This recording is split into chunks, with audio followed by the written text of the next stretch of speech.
Le Tabernacle, un portrait détaillé de Jésus-Christ, volume 1, de Paul C. Jong.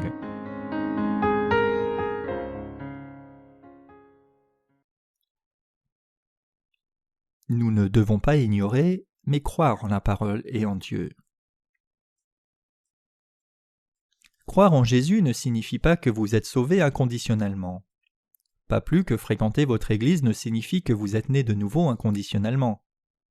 Notre Seigneur dit en Jean 3 que seuls ceux qui sont nés de nouveau d'eau et d'esprit peuvent voir et entrer dans le royaume de Dieu. Jésus dit décisivement à Nicodème, un conducteur juif et un croyant fidèle à Dieu, « Tu es un enseignant des Juifs, mais tu ne sais comment naître de nouveau ?» C'est seulement lorsque quelqu'un est né de nouveau d'eau et d'esprit qu'il peut entrer dans le royaume de Dieu. Les gens qui croient en Jésus ne peuvent naître de nouveau que lorsqu'ils ont la foi au fil bleu. Jésus a pris tous nos péchés sur lui-même en une fois lorsqu'il a été baptisé. Au fil cramoisi, Jésus est mort pour nos péchés. Et au fil pourpre, Jésus est le Sauveur, Dieu lui-même est le Fils de Dieu. Ainsi, au travers du fil bleu, pourpre et cramoisi, que l'on trouve dans chaque recoin du tabernacle, tous les pécheurs doivent croire que Jésus est le Sauveur des pécheurs. C'est parce que beaucoup de gens croient en Jésus sans croire en cette vérité selon laquelle ils ne sont ni capables de naître de nouveau, ni de connaître la parole de la nouvelle naissance. Notre Seigneur nous a dit clairement que même si nous professons croire en Jésus, si nous ne sommes pas nés de nouveau, nous ne pouvons jamais entrer dans le lieu saint, le royaume du Père, ni vivre une vie de foi correcte. Dans nos pensées humaines, nous pouvons admirer combien ce serait bien si tous les chrétiens étaient approuvés pour naître de nouveau, peu importe ce qu'ils croient. N'est-ce pas le cas? Si nous pouvions être sauvés juste en invoquant le nom de Jésus et en professant notre foi en lui, en de simples mots sans même connaître les détails de ce qu'il a fait pour sauver l'humanité, les gens trouveraient cela merveilleusement simple de croire en Jésus. Nous pouvons le remercier chaque fois que nous rencontrons un nouveau chrétien qui chante « J'ai été pardonné, vous avez été pardonné, nous avons tous été pardonnés ». Depuis qu'il y a tant de croyants, quel est le point de témoignage? Les choses sont bien comme elles sont, n'est-ce pas merveilleux? Si c'était effectivement le cas, les gens penseraient au salut trop facilement puisque quiconque invoque le nom du Seigneur peut être sauvé, et leur salut viendrait même s'ils vivent de la manière qui leur convient. Mais Dieu nous a dit que nous ne pourrions jamais naître de nouveau avec une telle foi aveugle. Au contraire, il nous a dit que ceux qui prétendent avoir été sauvés sans même connaître l'évangile de l'eau et de l'esprit sont tous des hors-la-loi. Ce qui est né de nouveau, c'est votre esprit, non votre chair. Jésus est devenu un homme, est venu sur la terre et nous a sauvés à travers l'évangile de l'eau et de l'esprit. Joseph, le père de Jésus dans la chair, était un charpentier. Matthieu 13, verset 55. Et Jésus a servi sa famille avec ce père charpentier, travaillant lui-même comme charpentier pendant les 29 premières années de sa vie. Mais quand il est arrivé à 30 ans, il devait commencer ses œuvres divines, c'est-à-dire commencer son ministère public. Comme Jésus avait ainsi deux natures, divine et humaine, nous qui sommes nés de nouveau et justes avons aussi deux natures différentes. Nous avons la chair et l'esprit. Cependant, quand quelqu'un professe croire en Jésus, même si son esprit n'est pas né de nouveau, cette personne n'est pas du tout née de nouveau, c'est-à-dire que son esprit n'est pas né de nouveau. Si quelqu'un essaye de croire en Jésus sans être né de nouveau dans son esprit, alors cette personne est malheureusement quelqu'un qui essaye de naître de nouveau dans la chair, comme Nicodème, et ce n'est jamais quelqu'un qui puisse naître de nouveau. Bien que Jésus soit Dieu lui-même en substance, il a néanmoins été dans la chair d'un homme plein de faiblesses. Ainsi, quand nous disons que nous sommes nés de nouveau, cela signifie que notre esprit est né de nouveau, mais non notre chair. Si tous ceux qui professent croire en Jésus étaient effectivement nés de nouveau, je devrais essayer d'être connu comme un pasteur bienveillant. Pourquoi? Parce que je n'aurais pas été si exaspéré par ceux qui ne croient pas la vérité, et je n'aurais donc pas été si émoussé dans mes sermons espérant qu'ils viennent à connaître la vérité. Je serais connu comme un pasteur aux bonnes manières, noble, bienveillant, tendre, humoristique, expliquant comment les gens peuvent devenir saints dans leur chair. Bien sûr, je peux embellir mon image pour être ainsi, mais je ne le ferai jamais. ce n'est pas parce que je n'ai pas la capacité d'implanter dans vos pensées l'impression « ce pasteur a vraiment une image sainte et compatissante de Jésus ». C'est parce que la chair d'un homme ne peut pas changer, et c'est parce qu'être un petit homme bienveillant et compatissant dans la chair ne signifie pas qu'une personne soit un juste né de nouveau. Personne ne peut naître de nouveau dans la chair. C'est l'esprit, un autre élément humain, qui doit naître de nouveau en croyant dans la parole de Dieu. Quand vous croyez en Jésus, vous devez connaître la vérité. Vous connaîtrez la vérité, et la vérité vous rendra libre. Jean 8, verset 32. Seule la vérité de Dieu nous fait naître de nouveau, libère nos âmes des liens du péché, et nous fait naître de nouveau comme des justes. C'est seulement lorsque nous connaissons, croyons et prêchons la Bible correctement que nous pouvons entrer dans le lieu saint et vivre nos vies de vraie foi, aussi bien qu'aller au propitiatoire du Saint des Saints. L'évangile de l'eau et de l'esprit qui fait naître nos âmes de nouveau est la vérité, et notre foi en cela nous a pardonné de tous nos péchés et nous permet de vivre dans la réalité de la foi avec Dieu. L'évangile de l'eau et de l'esprit qui est dans nos cœurs nous rend capables de vivre comme des enfants de Dieu nés de nouveau, dans la réalité spirituelle et brillante avec le Seigneur dans le bonheur. Croire en Jésus aveuglément n'est pas la bonne foi. En regardant d'une perspective humaine, j'ai beaucoup d'imperfections. Je ne le dis pas seulement de mes lèvres, mais dès que je fais quelque chose, j'en arrive vraiment à réaliser que j'ai beaucoup d'imperfections. En l'occurrence, quand je prépare un camp biblique de sorte que les saints participent et les nouveaux venus entendent la parole confortablement, soient inspirés dans leur cœur par la grâce de Dieu, reçoivent la bénédiction de la nouvelle naissance et retournent après avoir été bénis et restaurés dans leur corps et leur cœur, je découvre qu'il y a tant de choses auxquelles j'ai oublié de penser et que je n'ai pas préparées à l'avance. Des choses qui auraient pu être prises en compte en y accordant juste un peu plus d'attention et de soin apparaissent toujours quand le temps de préparation est passé et que le camp est sur le point de commencer. Je m'étonne moi-même de ce que je n'ai pas pensé à de telles choses avant pour les préparer en avance. Si j'avais été seulement un peu plus attentif et soigneux dans mon planning de camp biblique, les saints et les nouvelles âmes auraient pu bien entendre la parole, être sauvés et y auraient passé un bon moment.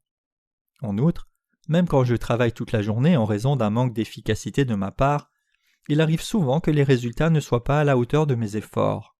Je suis moi-même averti de ce que j'ai beaucoup trop de faiblesses. Pourquoi ne puis-je faire cela? Pourquoi n'ai-je pas pensé à ceci? Tout ce que j'ai à faire serait d'être un peu plus attentif, mais maintenant, pourquoi je ne peux pas le faire? Quand je sais réellement l'Évangile, je réalise très souvent mes faiblesses.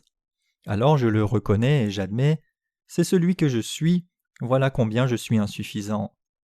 Je ne suis pas seulement en train de dire cela de mes lèvres et je ne suis pas en train de prétendre être modeste, mais je suis en fait quelqu'un qui ne peut pas attacher les fins lâches même de petites affaires comme il faut. Je vais au petit bonheur la chance, en regardant à moi-même je me sens vraiment si faible. Nous recevons la sainteté à travers la foi au fil bleu. Quand les gens pensent à eux-mêmes, ils ont l'impression qu'ils pourraient tout faire sans faire aucune erreur. Mais quand ils sont devant une difficulté, leurs vraies compétences et faiblesses sont vraiment révélées. Ils découvrent qu'ils sont vraiment insuffisants et qu'ils ne peuvent faire autrement que pécher et faire des erreurs. Aussi, quand les gens pensent qu'ils font bien, ils se trompent eux-mêmes en pensant qu'ils vont vers le royaume de Dieu car leur foi serait ô combien bonne. Mais la chair ne change jamais. Il n'y a pas de chair sans faiblesse et elle fait toujours mal et révèle ses faiblesses. Si par hasard vous pensez que vous pouvez aller dans le royaume de notre Seigneur grâce à quelque chose de bien que votre chair aurait fait, vous devez réaliser que peu importe ce que votre chair aurait fait de bon, c'est absolument inutile devant Dieu. La seule chose qui nous rende capables d'entrer dans le royaume du Seigneur, c'est notre foi dans la parole de vérité. Le fil bleu, pourpre et cramoisi, le fait que le Seigneur nous ait sauvés. Parce que notre Seigneur nous a sauvés à travers le fil bleu, pourpre et cramoisi, nous pouvons entrer dans le lieu saint seulement en y croyant. Si Dieu ne nous avait pas sauvés à travers le fil bleu, pourpre et cramoisi, nous n'aurions jamais été capables d'entrer dans le lieu saint. Peu importe combien notre foi pourrait être forte, nous ne pouvons pas y entrer. Pourquoi? Parce que si tel était le cas, cela voudrait dire que votre foi dans la chair serait bonne tous les jours pour être capable d'entrer. Si nous pouvions entrer dans le royaume de Dieu du seul fait que notre foi soit assez bonne chaque jour, comment nous, qui avons une chair si faible, pourrions-nous faire que notre foi soit bonne tous les jours et être capables d'y entrer? Alors qu'il n'y a aucun moyen de recevoir la rémission des péchés par nous-mêmes, et alors que nous n'avons pas la foi pour tourner autour chaque jour quand nous péchons, comment pourrions-nous faire que notre foi soit assez bonne pour entrer dans le royaume de Dieu? Nos corps devraient être des corps saints qui ne pêchent jamais pour commencer, ou alors nous devrions prier des prières de repentance et jeûner tous les jours, mais qui a un corps qui soit saint et qui puisse faire cela? Si Dieu ne nous avait pas sauvés à travers le fil bleu, pourpre et cramoisi, aucun de nous ne serait capable d'entrer dans le royaume des cieux. Nous sommes ainsi faits que notre foi peut être bonne un moment, puis disparaître le moment d'après. Quand notre foi devient bonne seulement pour disparaître encore à répétition, nous sommes confus au sujet de savoir si nous avons réellement la foi ou non, et nous finissons par perdre même la foi que nous avions au départ. Finalement, nous devenons encore plus pécheurs après avoir d'abord cru en Jésus. Mais Jésus nous a sauvés parfaitement, nous pécheurs insuffisants, selon son plan de salut manifesté dans le fil bleu, pourpre et cramoisi, et le fin lin retors. Il nous a donné la rémission de nos péchés. C'est seulement quand nous avons cette conviction que nous pouvons placer la plaque dorée sainteté à l'Éternel sur notre turban comme le souverain sacrificateur, Exode 28, versets 36 à 38, que nous pouvons alors exercer notre ministère de sacrificateur. Ceux qui peuvent attester leur sainteté à l'Éternel aux gens pendant qu'ils servent en tant que sacrificateurs sont les seuls qui ont la preuve dans leur cœur qu'ils ont reçu la rémission des péchés à travers l'évangile de l'eau et de l'esprit. Une plaque dorée était attachée au turban du souverain sacrificateur, et ceux qui attachaient cette plaque dorée au turban étaient aussi une corde bleue. Pourquoi donc Dieu a-t-il dit que ce turban devait être attaché avec cette corde bleue? Ce dont notre Seigneur avait besoin pour nous sauver, c'était le fil bleu, et ce fil bleu se réfère au baptême que Jésus a reçu pour prendre tous nos péchés sur lui. Si le Seigneur n'avait pas effacé tous nos péchés en les prenant sur lui-même dans le Nouveau Testament à travers son baptême, la même forme que l'imposition des mains de l'Ancien Testament, nous ne pourrions recevoir la sainteté de Yahweh quelle que soit la qualité de notre foi en Jésus. C'est pour cette raison que la plaque dorée était attachée au turban avec une corde bleue. Et quiconque voit le souverain sacrificateur, avec la plaque dorée sur laquelle est gravé « Sainteté à l'Éternel », peut se rappeler qu'il a besoin d'être saint devant Dieu en recevant la rémission des péchés. Cela amène à penser à la façon dont on peut être saint devant Dieu. Nous aussi devons alors nous rappeler comment nous sommes devenus justes. Comment sommes-nous devenus justes? Lisons Matthieu 3, verset 15. Jésus lui répondit et dit « Laisse faire maintenant, car il est convenable que nous accomplissions ainsi tout ce qui est juste. » Et Jean ne lui résista plus. Jésus nous a tous sauvés de nos péchés en étant baptisés. Parce que Jésus a pris nos péchés sur lui-même par son baptême, ceux qui croient sont sans péché. Si Jésus n'avait pas été baptisé, comment pourrions-nous prétendre dire que nous sommes sans péché? Avez-vous reçu la rémission de vos péchés uniquement par votre confession de foi dans la mort de Jésus à la croix dans des larmes sincères aux yeux? Il y a tant de personnes qui, trouvant difficile d'être attristées par la mort de Jésus, quelqu'un avec qui ils n'avaient aucune relation, essayent de produire des larmes en pensant à leur mort de leurs grands-parents, aux difficultés qu'ils ont eues quand ils étaient malades, ou à la dureté des souffrances de leur propre passé. Que vous fassiez semblant de pleurer comme cela, ou que vous soyez vraiment attristé par la crucifixion de Jésus, vos péchés ne peuvent en aucun cas être effacés de cette façon. Comme la plaque dorée avec la gravure « Sainteté à l'Éternel » était attachée avec une corde bleue au turban du souverain sacrificateur, ce qui efface nos péchés et nous rend saints, c'est le baptême de Jésus. Nos cœurs ont reçu la rémission des péchés parce que Yahweh a porté tous nos péchés sur lui et parce que tous les péchés du monde ont été transférés sur Jésus à travers son baptême. Peu importe combien nos cœurs peuvent être dévoués d'émotions, et peu importe combien nous pouvons être insuffisants dans nos actes, nous sommes devenus justes et nous avons été sauvés parfaitement par la parole du fil bleu inscrite dans la Bible. Quand nous regardons notre chair, nous n'avons pas de quoi être dignes. Mais à cause de la foi au fil bleu pourpre et cramoisi qui est dans nos cœurs, c'est-à-dire du fait que nous avons l'évangile parfait de l'eau et de l'esprit, qui nous dit que Jésus a pris tous nos péchés sur lui à travers son baptême et qu'il a porté notre condamnation à la croix, nous pouvons parler fort et sans crainte de l'évangile. C'est parce que nous avons l'évangile de l'eau et de l'esprit que nous pouvons vivre par notre foi en tant que justes et aussi prêcher cette foi juste aux gens. Nous ne pouvons pas assez dire merci pour la grâce de notre Seigneur. Comme notre salut n'est pas venu au petit bonheur la chance, nous sommes encore plus reconnaissants pour cela. Le salut que nous avons reçu n'est pas quelque chose que n'importe qui puisse recevoir, bien qu'il ne croie pas correctement. Invoquer le Seigneur de soi-même en disant « Seigneur, Seigneur » ne signifie pas que quiconque le fasse puisse être sauvé. Parce que nous avons dans nos cœurs l'évidence que nos péchés ont disparu à travers l'évangile de l'eau et de l'esprit, que le Seigneur nous a sauvés de façon élaborée par le fil bleu, pourpre et cramoisi et le fin lin retors, nous sommes reconnaissants pour son grand salut. La Bible nous dit que quiconque croit en Jésus-Christ, le Fils de Dieu, a ce témoignage dans son cœur. 1 Jean 5, verset 10. S'il n'y avait pas de témoignage dans nos cœurs, nous ferions Dieu menteur et nous devons donc tous avoir la preuve concluante dans nos cœurs. Ainsi, il n'y a pas de raison d'être troublé si quelqu'un vous met au défi et vous demande « Montre-moi la preuve que tu es sauvé ». Tu dis que quand les gens reçoivent la rémission des péchés, ils reçoivent le Saint-Esprit comme don et qu'il y a une preuve claire du salut. Montre-moi cette preuve. Vous pouvez montrer la preuve bien fort comme ceci.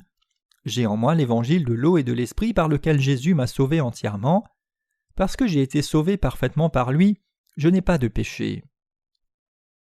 Si vous n'avez pas la preuve de votre salut dans votre cœur, alors vous n'êtes pas sauvé. Peu importe avec quelle ardeur des gens peuvent croire en Jésus, cela ne constitue pas le salut en soi. C'est seulement un amour inutile. C'est un amour qui n'a pas d'égard pour ce que peut ressentir l'autre personne. Quand quelqu'un que nous ne pouvons aimer a un cœur ouvert et attend quelque chose de nous, qu'il ressent de l'amour et nous regarde comme s'il mourait de vouloir être aimé, cela ne veut pas dire que nous devons aimer cette personne en retour.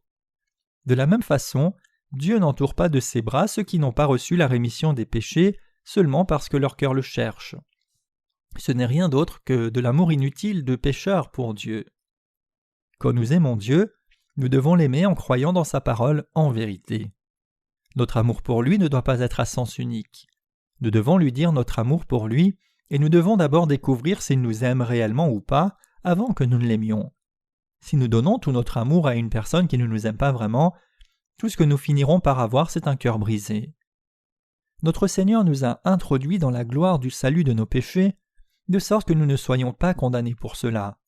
Il nous a permis d'entrer dans le royaume de Dieu et de vivre avec Dieu, et il nous a fait le don qui nous rend capables de recevoir la rémission des péchés à travers la grâce de Dieu. Le salut de Dieu nous a apporté les bénédictions spirituelles infinies du ciel. Ce salut seul que Dieu nous a donné, en d'autres termes, nous a rendus capables de recevoir toutes les bénédictions de sa part. Le salut que Jésus lui-même nous a apporté. Notre Seigneur nous a sauvés à travers le fil bleu, pourpre et cramoisi. Il nous a donné le salut fait de 3 fils différents. Ce salut du fil bleu, pourpre et cramoisi n'est autre que le don du salut donné par Dieu. C'est ce don du salut qui nous rend capables d'entrer et de vivre dans le lieu saint. L'évangile de l'eau et de l'esprit nous a changés, vous et moi, en justes. Il nous a permis de venir dans l'Église de Dieu et de vivre une vie de pureté. Et le vrai évangile nous a ainsi rendus capables de nous nourrir de la parole spirituelle de Dieu et de recevoir sa grâce. Il nous a aussi permis d'aller devant le trône de la grâce de Dieu et de prier, et par là même nous a donné la foi avec laquelle nous pouvons recevoir la grâce abondante répandue par Dieu comme nôtre. Par notre seul salut, Dieu a fait nôtre de telles bénédictions. C'est la raison pour laquelle le salut est si précieux. Jésus nous a dit de bâtir notre maison de foi sur le roc. Matthieu 7, verset 24. Ce roc n'est autre que notre salut venant au travers de l'évangile de l'eau et de l'esprit. Ainsi, nous devons tous vivre nos vies de foi en étant sauvés. Devenir juste en étant sauvés, jouir de la vie éternelle en étant sauvés, et entrer dans le ciel en étant sauvés. Les temps de la fin de ce monde s'approchent de nous. Dans cette époque et pour cette raison, les gens ont d'autant plus de raisons d'être sauvés par la parole exacte. Certaines personnes disent que quelqu'un peut être sauvé juste en croyant en Jésus sans connaître la foi, au fil bleu, pourpre et cramoisi, et qu'il ne serait pas nécessaire de parler de la vie de foi parce qu'il suffirait d'être sauvé de cette façon.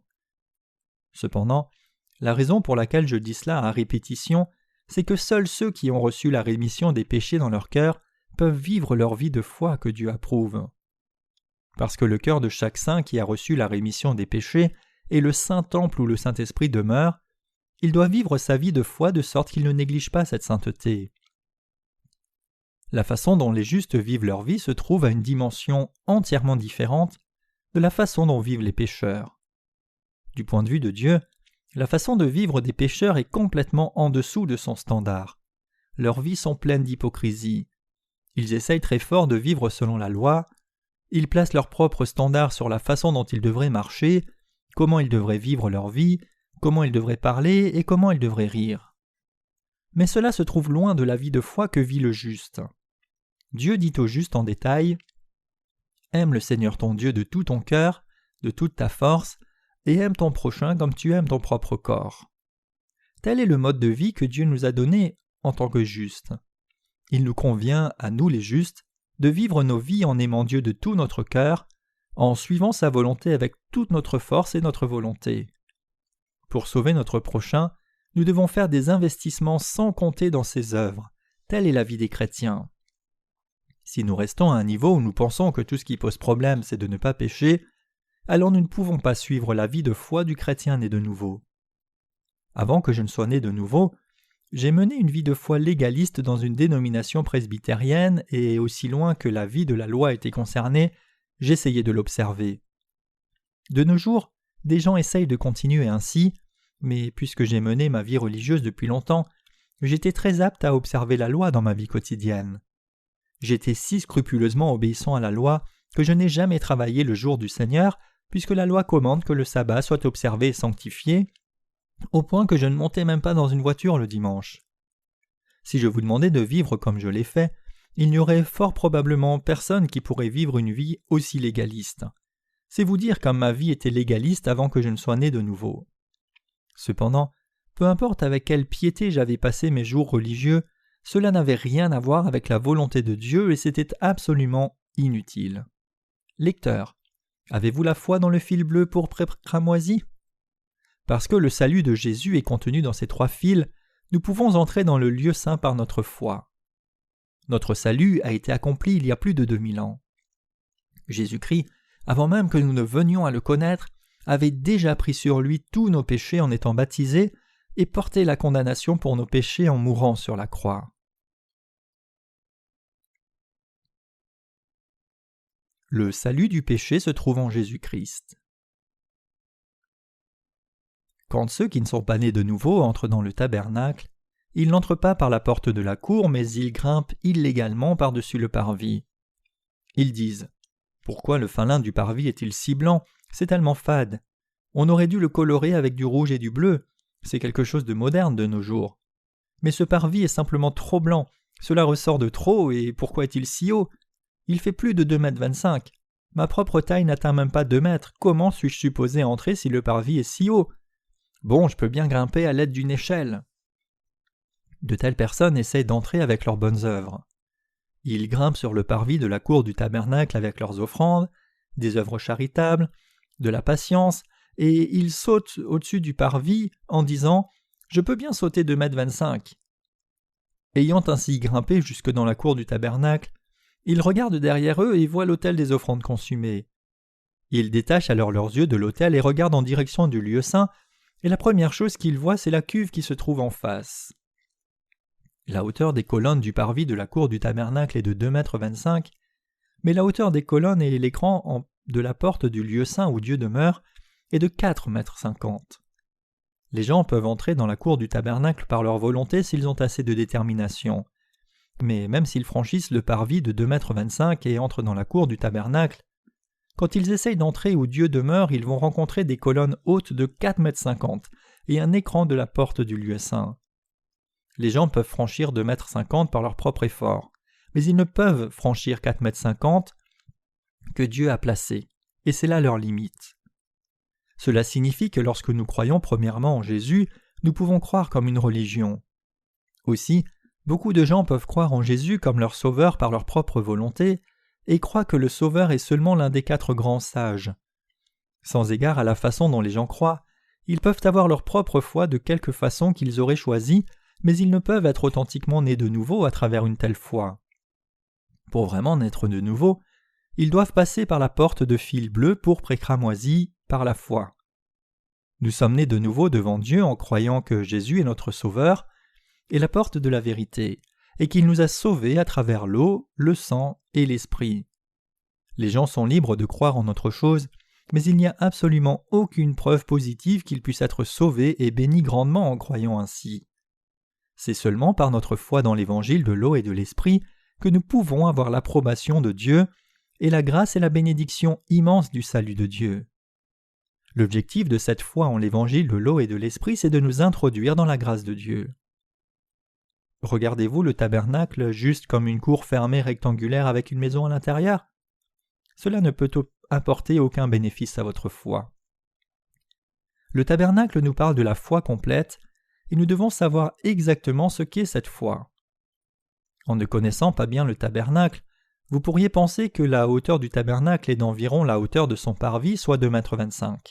Mais ce n'est pas le cas. Même si nous n'entrions pas dans la cour mais regardions au tabernacle depuis l'extérieur du parvis, nous serions capables de voir que le tabernacle est 2 fois plus haut que le parvis. Bien que nous ne serions pas capables de voir le bas du tabernacle, nous pourrions voir sa porte clairement, nous disant que le tabernacle est plus haut que le parvis de la cour.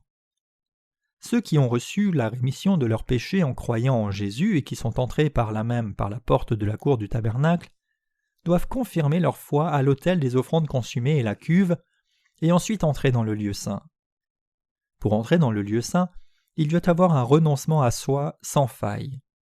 Les ustensiles à l'intérieur du lieu saint doivent être distingués de tous les ustensiles qui se trouvent à l'extérieur du lieu saint. Savez-vous ce que Satan déteste le plus? Il hait que la ligne de démarcation entre l'intérieur et l'extérieur du lieu saint soit tracée. Parce que Dieu agit parmi ceux qui séparent l'intérieur et l'extérieur du lieu saint, Satan déteste qu'une telle ligne soit tracée et essaye d'empêcher les gens de tracer cette ligne. Mais souvenez-vous ceci, Dieu agit clairement à travers ceux qui tracent cette ligne de démarcation de la foi. Dieu est satisfait de telles personnes qui tracent cette ligne de démarcation et il déverse ses bénédictions sur eux, de sorte qu'ils puissent vivre à l'intérieur du lieu saint par leur foi brillante. Croyez-vous que tous les ustensiles dans la cour extérieure du tabernacle et tous les matériaux utilisés ont été préparés et prévus par Dieu de sorte que les gens puissent recevoir la rémission de leurs péchés? Quand vous entrez dans le lieu saint en croyant cela, Dieu va déverser sur vous une grâce et des bénédictions d'autant plus grandes. Le propitiatoire est le lieu où la grâce du salut est reçue.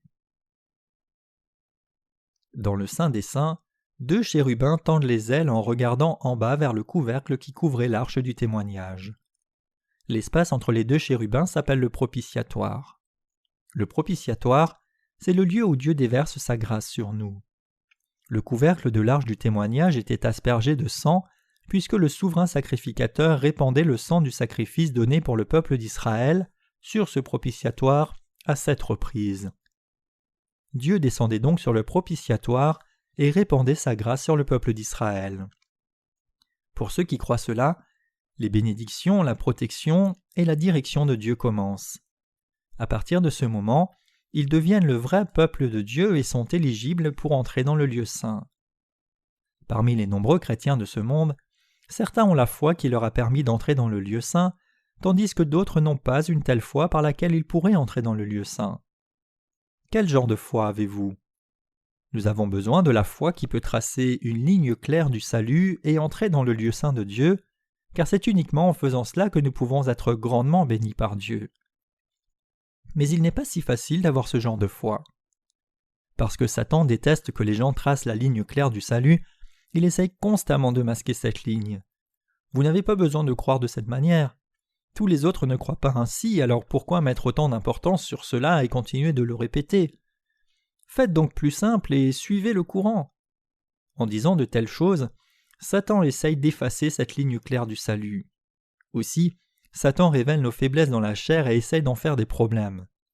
Voudriez-vous être de ceux qui écoutent les paroles trompeuses de Satan qui essayent de nous séparer de Dieu? Ou vivrez-vous votre foi en vous souvenant de votre salut quotidiennement, unis à l'Église, en suivant la parole de Dieu, menant une vie de prière et recevant la grâce que Dieu déverse sur vous?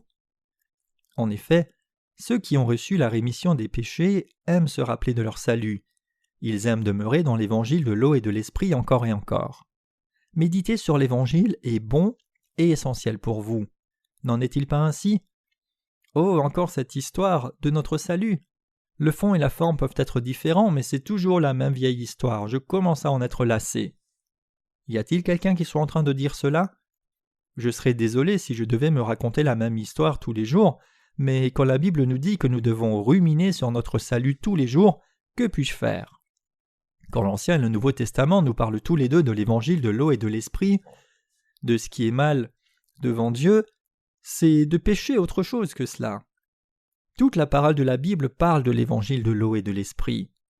Le salut, la vie de foi, la vie spirituelle, le combat contre Satan, le ciel, la gloire, la grâce, la bénédiction, la résurrection, la vie éternelle, l'espérance et le Saint-Esprit, tous ces concepts clés pour les saints sont reliés à ce véritable évangile. Parler d'autre chose que de cela n'est autre que de l'hérésie et de faux enseignements. Ce qui y ressemble mais qui est différent en substance n'est autre qu'un faux enseignement. Des évangiles qui semblent similaires extérieurement, mais qui sont différents à l'intérieur, de l'évangile de l'eau et de l'esprit sont malheureusement des pseudo-évangiles des fausses religions. N'est-il pas merveilleux que l'Église de Dieu répande la parole de Dieu chaque jour et non des paroles trompeuses de fausses religions? C'est une bénédiction que nous soyons unis à l'Église de Dieu pour entendre et croire la parole de Dieu pure. En prêchant toujours l'évangile de l'eau et de l'esprit, l'Église de Dieu rend les saints capables de penser à la grâce de Dieu tous les jours, de le prier, de l'adorer et de mener une vie qui ne poursuit pas le mal. N'êtes-vous pas heureux d'avoir entendu une fois et cru en la parole de vérité qui vous permet de recevoir la rémission des péchés? Moi aussi je suis très heureux. Si je devais être obligé de prêcher autre chose que l'évangile de l'eau et de l'esprit, j'en souffrirais grandement. Si j'étais obligé de répandre non pas la parole du salut, mais un autre enseignement humain, j'aurais envie de m'enfuir. Ce n'est pas bien sûr parce que je n'ai rien d'autre dont je pourrais parler. Il y a foison d'autres choses humanistes que je pourrais vous dire, mais c'est inutile et ce sont malheureusement des enseignements de corruption pour ceux d'entre nous qui sont nés de nouveau. Seul l'évangile de l'eau et de l'esprit au travers duquel Jésus, Dieu lui-même, nous a sauvés, est la précieuse parole de Dieu qui nous donne sa douceur quand bien même nous la mâchons encore et encore. Il y a tant d'autres histoires que je pourrais vous raconter, mais ce que j'aime le plus, c'est parler de l'évangile de l'eau et de l'esprit qui nous sauve. J'ai tant d'élan pour cela. Je suis le plus heureux quand je parle de ce salut, car c'est là que je peux me remémorer des choses anciennes, me souvenir de la façon dont le Seigneur m'a sauvé, le remercier une fois de plus, et continuer de me nourrir de ce pain du salut. Je suis sûr que vous aussi vous aimez entendre cette parole du salut. Peut-être que vous vous plaignez que c'est la même histoire tous les jours, mais au fond vous pensez « Maintenant que je l'ai entendu de nouveau, c'est encore meilleur. » D'abord ce n'était pas si bien, mais quand je continue de l'écouter, je peux voir qu'il n'y a pas d'autre histoire qui soit digne d'être écoutée autant que celle-là. Je pensais que l'histoire d'aujourd'hui serait encore quelque chose de spécial, mais en conclusion c'était encore la même histoire, mais quand même, je suis heureux. Je suis sûr que c'est ce que ressent votre cœur. Frères et sœurs, ce que je prêche ici, c'est la parole de Jésus. Les prédicateurs doivent prêcher la parole de Jésus. Prêcher ce que Jésus a fait pour nous et répandre la vérité de l'eau et de l'esprit au travers la parole écrite n'est autre que ce que l'Église de Dieu est supposée faire. Nous ne menons pas notre vie de foi dans l'Église en entrant dans le lieu saint, éclairé par le chandelier à 7 branches fait en sculptant dans l'or, mangeant de pain dans la maison d'or pur, priant à l'autel d'encens, allant au temple de Dieu, l'adorant et vivant dans cette maison d'or, si ce n'était pas notre vie de foi. Vous et moi menons maintenant notre vie de foi donnée par Dieu. Recevoir la rémission des péchés et vivre la vie de foi résume la vie dans la maison dorée de Dieu. Même si notre homme extérieur se détruit, notre homme intérieur se renouvelle de jour en jour. 2 Corinthiens 4, verset 16. Par notre foi au fil bleu, pourpre et cramoisi, et au fin lin retors manifesté dans le tabernacle, notre âme vit dans la maison de Dieu rayonnante d'or. Je remercie Dieu à jamais de nous avoir sauvés de tous nos péchés et de la condamnation. Alléluia.